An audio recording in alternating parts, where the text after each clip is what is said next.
Hello everyone, and welcome to my channel. We do educational videos on this channel, and today is our 11th video that we've done on Daniel Ingram's book called Mastering the Core Teachings of the Buddha.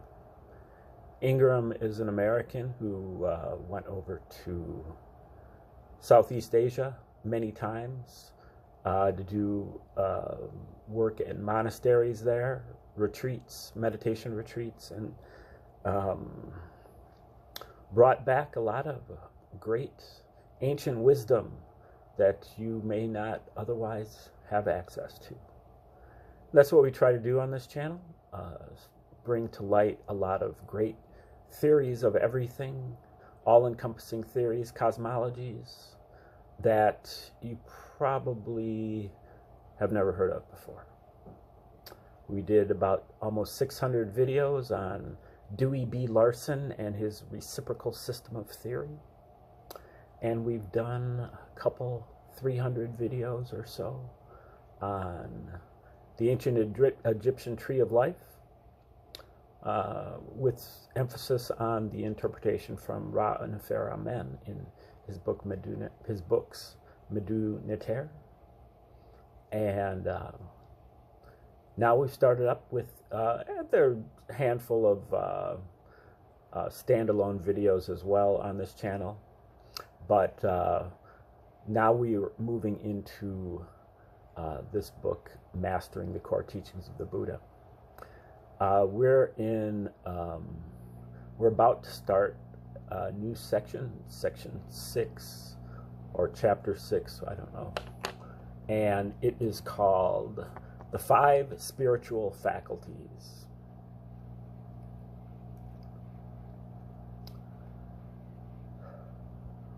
The 5 spiritual faculties are said to be like a cart with 4 wheels and a driver.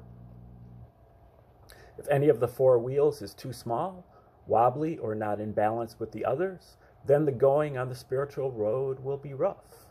The 4 wheels symbolize faith, wisdom, energy, and concentration. If the driver is not paying attention, there will also be problems. The driver symbolizes mindfulness.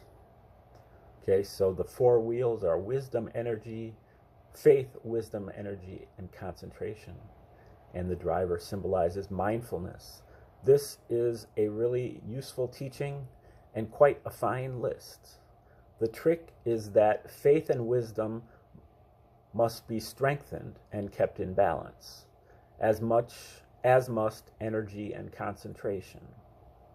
Mindfulness may always be increased. So for this one, the sky is the limit, but no need to obsess about it. This list sounds simple and perhaps obvious, but there is much more to this than meets the eye. And on the spiritual path, it is worth checking up on ourselves regularly to determine if the first 4 are strong and in balance, and if we can just be a little more mindful. Later, if you find yourself caught up in the insight and concentration maps, the stages to attain, etc., and find yourself having problems, remember to return to and reread these sections, as the answer is probably found here. Okay, so this section is on 2 of those 4 wheels that are needed to be kept in balance, faith and wisdom. Let's start with faith and wisdom. Lack of faith can lead to cynicism, giving up, half-hearted effort, and bitterness. Excess faith can lead to blind adherence, dogma, sectarian arrogance, being disappointed or disillusioned when you realize that your teachers do not meet all your expectations, an inability to realistically examine and revise your approach to spirituality when necessary, and many other problems. Insufficient wisdom can lead to stupidity, blindness, gullibility, and narrow-minded or agenda-motivated interpretations of the teachings. Wisdom can become distorted by the intellect, and this can lead to harmful or treacherous cleverness and vanity about our insights, which can lead to spiritual bullying and megalomania, rather than mature, heartful wisdom. Lack of wisdom can lead to an overemphasis on acquiring knowledge over practice and direct experience, and desperate attempts to think your way to enlightenment. You can see that an excess of intellect is often a sign of a lack of faith, and an excess of faith is often marked by a lack of wisdom. When faith and wisdom are in balance, there is a heartfelt steadiness, a quality of balanced and genuine inquiry, an ability to persevere, and with these, an unmistakable humility. Faith at its best produces deep gratitude for life in all its richness, for its lessons, difficulties, and blessings, and for the chance to awaken. It provides enthusiasm, galvanizes energy, serves as a support in times of trouble, and allows us to move forward without holding back. Faith allows us to realize that some truly brilliant, dedicated, and wise people have come before us and left effective methods and maps that we can follow to achieve what they achieved. Wisdom at its best comes from deep and direct perceptual investigation of life as it is, right here and right now, and goes far beyond the reach of reason and rational thought, transcending the paradoxes that these inevitably create in the end, In the end, wisdom and faith converge. How do we apply this teaching? Most of us will suffer from imbalances of wisdom or faith with some regularity. So, if something in your practice seems off, just check in with the 5 spiritual faculties and ask yourself, could I perhaps work on strengthening wisdom, faith, or bringing them into balance? This is a powerful question, and if we are willing to be honest with ourselves, engaging it can correct a lot of errors on the spiritual path. Another good way to apply this teaching is to review the symptoms of imbalance above and ask ourselves if any of them apply to us. This is an easy way to identify what might need some attention. If you start fixating on the maps presented later, wisdom has become distorted and imbalanced, and you should work on having faith that simple techniques relating to this moment, applied again and again, will move things along.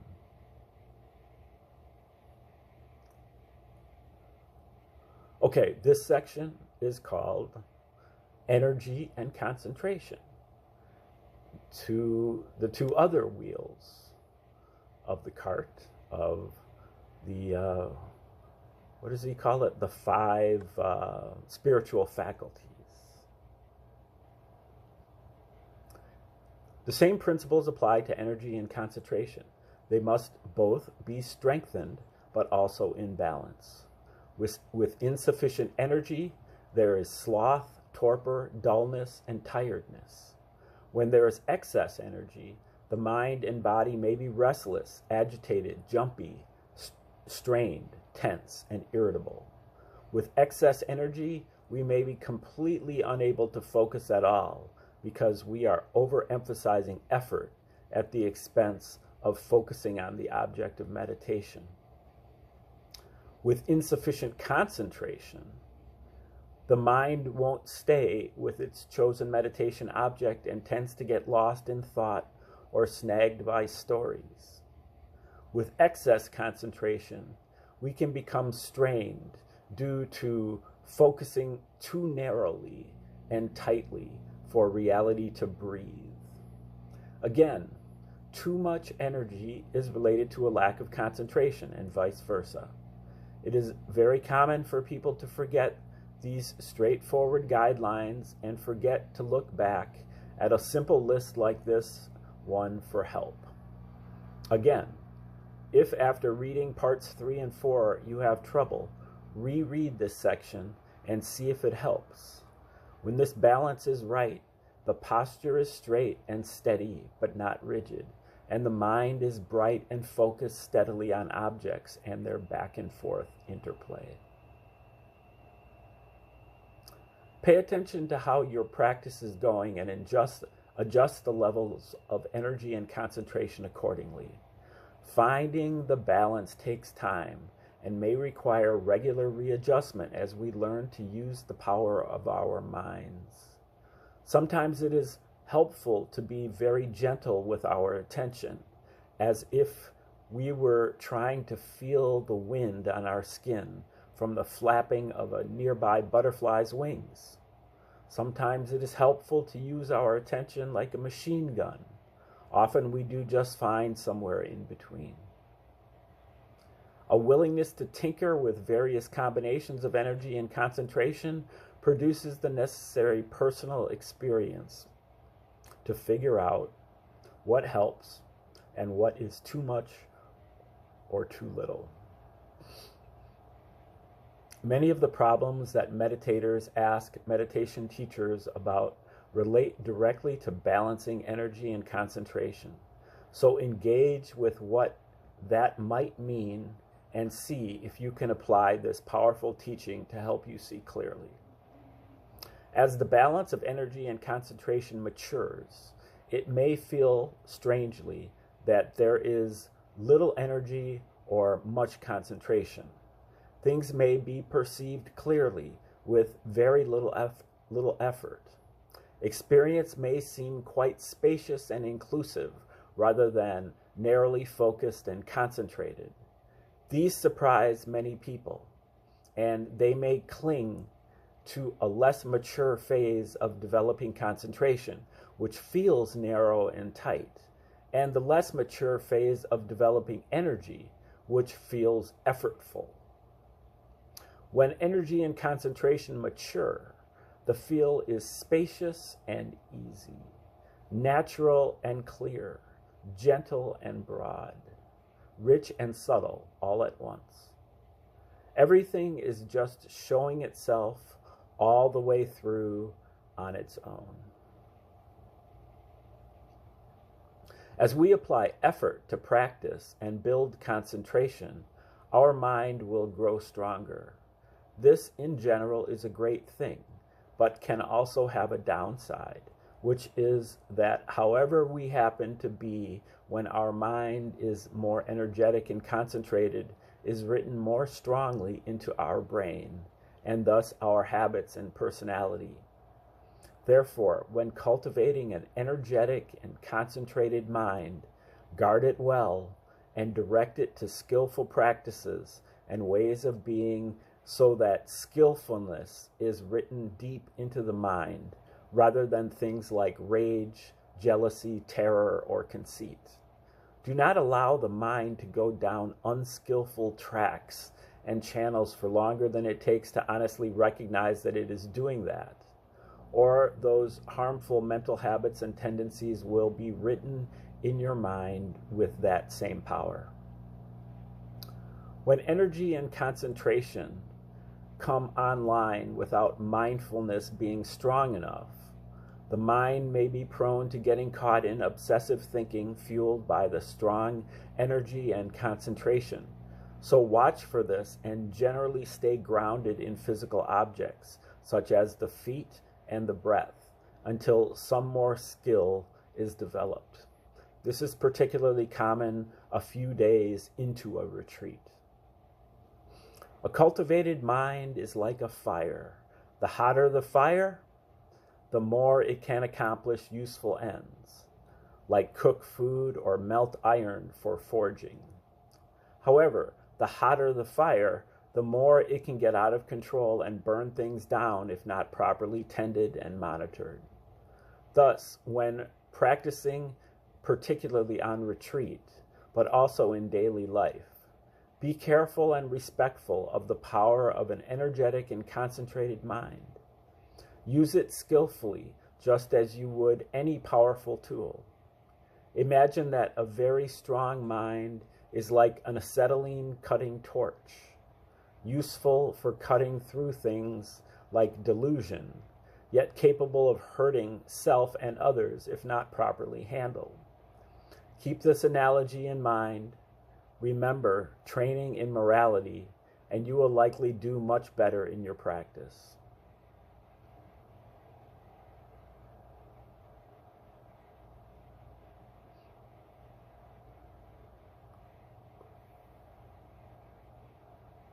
Okay, moving to the next section, which is called mindfulness, which is the driver of the cart of the five spiritual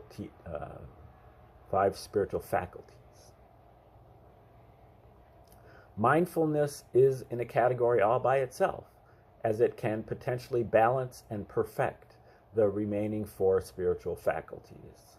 This does not mean that we shouldn't be informed by the other two pairs, but that mindfulness is extremely important. Mindfulness means that knowing what is as it is right now. It is the quality of mind that knows things as they are. Really, it is the quality of sensations manifesting as they are, where they are, and on their own. However, initially, it appears to be something we create and cultivate, and that is okay for the time being. If you are trying to perceive the sensations that make up your experience clearly and to know what they are, you are balancing energy and concentration, faith and wisdom. Due to energy, the mind is alert and attentive. Due to concentration, it is stable. Faith here may also mean acceptance, and wisdom here is clear comprehension. Notice that this has nothing to do with some vague spacing out in which we wish that reality would go away and our thoughts would never arise again. I don't know where people get the notion that vague and escapist aversion to experience and thought are related to insight practice, but it seems to be a common one. Mindfulness means being very clear about our human mammalian reality as it is. It is about being here now. Truth is found in the ordinary sensations that make up our experience. If we are not mindful of them or reject them because we are looking for progress, depth, or transcendence, we will be unable to appreciate what they have to teach and be unable to do insight practices. The five spiritual faculties have also been presented in another order that can be useful: faith, energy, mindfulness, concentration, and wisdom. In this order, they apply to each of the three trainings, the first of which, as discussed earlier, is morality. We have faith that training in morality is a good idea and that we can do it, so we exert energy to live up to a standard of clear and skillful living. We realize that we must pay attention to our thoughts, words, and deeds in order to do this, so we try to be mindful of them. We realize that we often fail to pay attention, so we try to increase our ability to concentrate on how to live our life. In this way, through experience, we become wiser in a relative sense, learning how to live a good and useful life, seeing our skill improve and the benefits it has for our life. We generate more faith and so on. With respect to training in concentration, we may have faith that we might be able to attain high states of consciousness, so we sit down on a cushion and energetically try to stabilize our attention and tune in to skillful qualities. We realize that we cannot stabilize our attention without mindfulness of our object and of the qualities of the state we wish to attain. We develop strong concentration by consistently stabilizing our attention. We attain high states of consciousness and thus gain a direct understanding of how to navigate in that territory and the meaning and purpose of doing so. Our success creates more faith, and so we apply energy to further develop our concentration abilities. With the faith born of the experience yielded by strong concentration, we begin to think it might be possible to awaken. So we energetically explore all the sensations that make up our world. With an alert and energetic mind, we mindfully explore this heart, mind, and body just as it is now. Reality becomes more and more interesting, so our concentration grows, and this combination of the first four produces fundamental wisdom. Wisdom leads to more faith, and the cycle goes around again.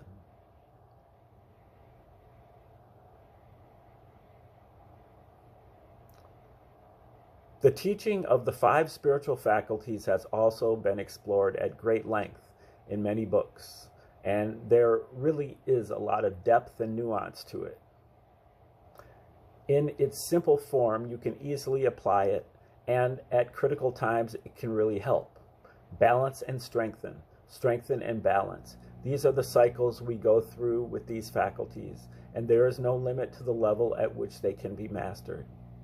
It is aptly said that when balanced and perfected, the 5 spiritual faculties as they apply to insight training are a sufficient cause for awakening.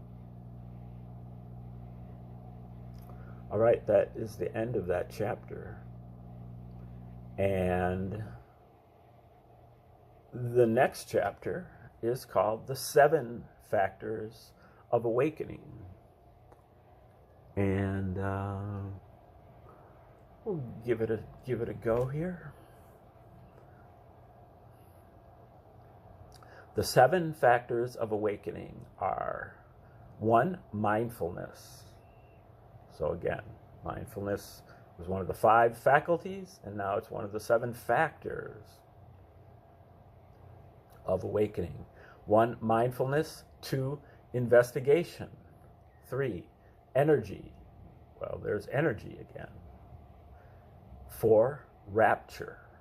5, tranquility.